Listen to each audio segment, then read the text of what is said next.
Alors concrètement, on garde cette logique de 3 phases: découverte, considération, décision.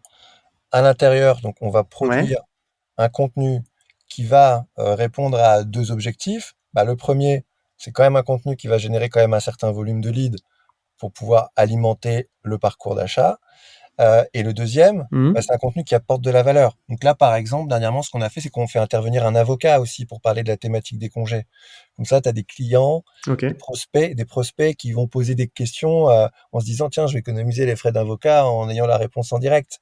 Mais voilà, mais ça fait partie du jeu.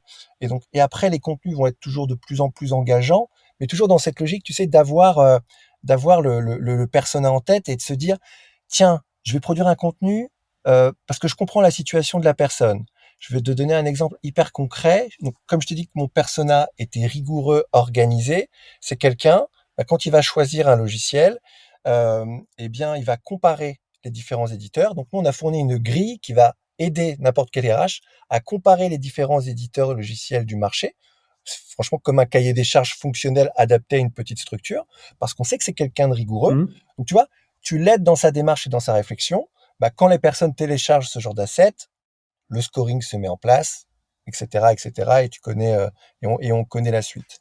Donc on essaye d'amener beaucoup plus de connexion émotionnelle dans les différentes étapes de nos parcours de parcours d'achat.